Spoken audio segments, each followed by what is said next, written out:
Olá pessoal, tudo bom com vocês? Hoje nós vamos dar início às nossas aulas de língua portuguesa. Essa primeira aula será a aula da frente C, portanto a nossa frente de literatura, a aula de número 1. Se vocês prestarem atenção na apostila, essa aula 1 ela é composta de 3 períodos literários diferentes, então o quinhentismo, o barroco e o arcadismo, e eu vou usar um vídeo para falar de cada um desses períodos, certo? Eu vou diminuir aqui a tela para a gente começar a nossa aula e para que vocês possam acompanhar pelos slides, que eu acho que fica um pouco mais fácil para entender, certo? Bom, então por que é literatura colonial? O próprio nome diz, porque é a literatura que foi feita no Brasil enquanto o Brasil ainda era uma colônia de Portugal. Esse período ele vai ser entre 1500 e 1822, porque em 22 acontece a independência do Brasil, então a gente deixa de ser colônia, tá?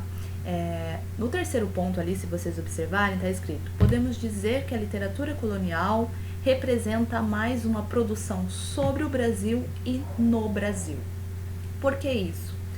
Porque esses primeiros escritos, que eram cartas, documentos, crônicas, eles estavam muito mais ligados com objetivos históricos, objetivos políticos, do que de fato objetivos artísticos. Então, a gente acredita que esses primeiros documentos, eles não tinham como seu foco principal fazer literatura, tá? Eram outros objetivos. Vejam, e para esse período inicial, que vai de 500 a 1601, a gente dá o nome de quinhentismo. Portanto, é exatamente nesse momento que alguns textos, algumas cartas e alguns documentos serão escritos já nas terras do Brasil, porém, eles não têm um valor artístico muito grande, mas têm um grande valor histórico, tá? Vejam bem, são textos, portanto, de grande valor histórico. São documentos valiosos para futuros pesquisadores e riquíssima fonte de consulta e inspiração para escritores de outras estéticas literárias que surgiriam mais tarde. Então, por exemplo, o romantismo e o modernismo serão escolas futuras que irão beber da fonte dos textos históricos desse começo de Brasil. Nós dividimos o quinhentismo em dois grandes grupos, em dois grandes movimentos, o que a gente chama de literatura de informação e literatura de formação. O que foi a literatura de informação? Foi uma literatura produzida principalmente por aventureiros, por viajantes, pelos cronistas que chegavam no Brasil com as expedições. Então, todos esses homens que vinham para descobrir, para ver a nova terra, todos os seus escritos, suas cartas, são consideradas literatura de informação. Por quê? Falavam do Brasil para Portugal, ou para a Europa, de uma maneira geral, porque vinham viajantes de outras partes da Europa, não só de Portugal para o Brasil. Então, tudo que eles escreviam, tudo que eles relatavam no seu diário e de alguma maneira foi publicado, a gente chama de literatura de informação. Sobre o que eles falavam?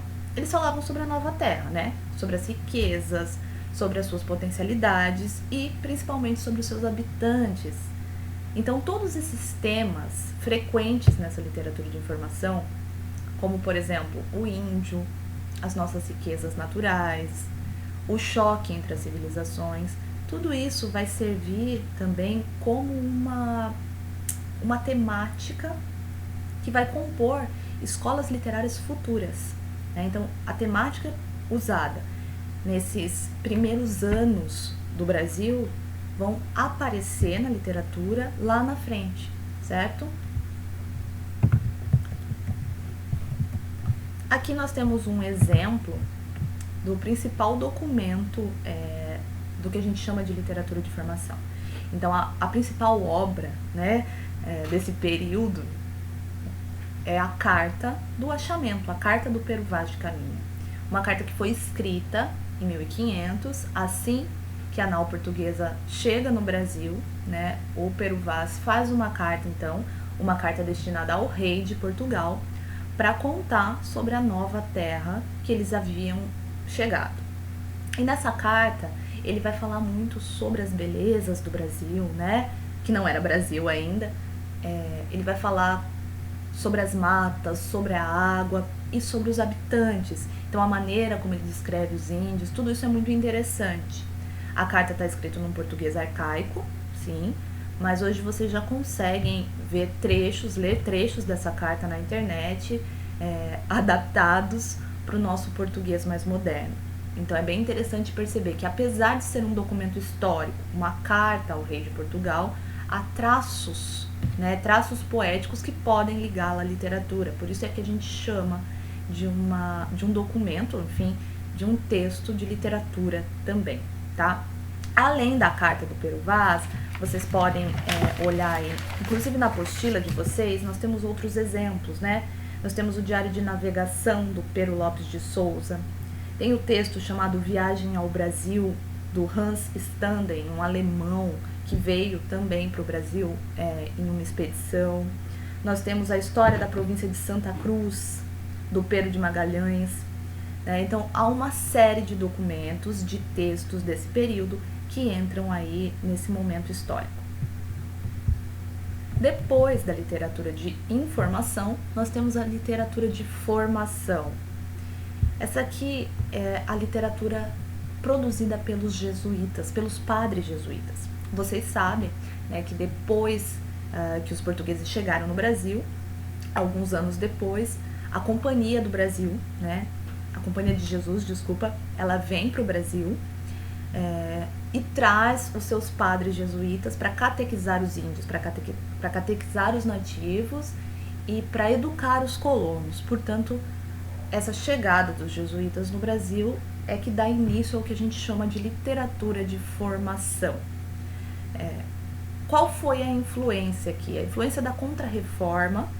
Então, a ideia dos jesuítas era salvar as almas, né? Era uma conquista não só da terra, mas uma conquista espiritual, tanto dos nativos quanto dos colonos que estavam aqui. Então, essa vinda dos jesuítas é que dá início ao que a gente chama de literatura de formação. E quem são os principais nomes, né, desse momento? Sem dúvida, o principal nome é o padre José de Anchieta, ou São José de Anchieta, porque ele foi canonizado pela Igreja Católica. O padre José de Anchieta, ele vai chegar no Brasil em 1553. Ele chega aqui bem jovem, ainda antes dos 20 anos de idade. A pedido do Manuel da Nóbrega, ele faz esse pedido à Companhia de Jesus para que mande mais padres para o Brasil, e um deles será o José de Anchieta. Ele chega na Baía de Todos os Santos, né, na capitania da Baía de Todos os Santos, vai ficar ali um tempo e depois ele vai para a capitania de São Vicente, né, onde ele vai permanecer ali por 12 anos. O padre José de Anchieta vai ser um nome importantíssimo para a nossa literatura, porque ele vai escrever autos, peças de teatro, ele vai escrever poemas, né, claro que todos com um cunho religioso, porque o objetivo do padre era catequizar, né, mas também ele vai ter um papel muito importante na formação da nossa língua. Ele vai ser o primeiro a fazer uma gramática do tupi no Brasil. Então ele é responsável também por descrever a língua dos índios, né? Na verdade, um tronco da língua tupi, principalmente a falada no litoral do Brasil. Então, graças ao padre José de Anchieta, a gente tem acesso aí a essa linguagem nativa, certo? O padre José de Anchieta, ele fazia várias missões no Brasil, algumas delas são muito interessantes, são importantes que a gente se lembre, ainda que para a história ela seja um pouco mais relevante, mas é interessante que a gente retome aqui também na área de literatura. Uma das missões foi a missão que ele fez no litoral de São Paulo, ali por Itanhaém e Peruíbe, quando ele e o Manuel da Nóbrega, eles vão participar, na verdade, de uma negociação entre os índios tamoios e os portugueses. É nesse período que o José de Anchieta, ele se oferece, né, como refém dos índios, então ele vai ficar como refém dos índios, enquanto Manuel da Nóbrega volta para São Vicente para tentar aí fazer um acordo de paz entre os tamoios e os portugueses. Diz a lenda que foi nesse período que ele escreveu um dos seus poemas mais famosos, né, chamado Poema Virgem. Dizem que ele escreveu esse poema nas areias da praia, né, para poder memorizar o poema.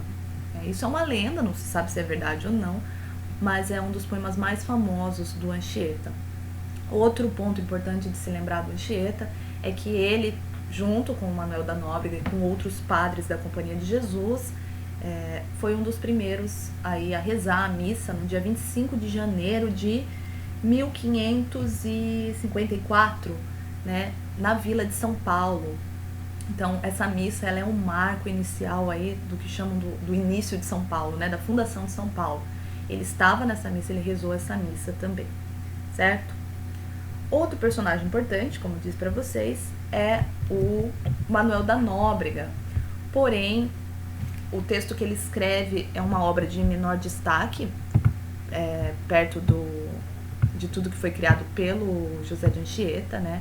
Ele cria, o Manuel da Nóbrega faz um texto chamado Diálogo sobre a Conversão do Gentil, mas a gente considera aí o grande nome dessa literatura quientista de formação, o padre José de Anchieta, certo?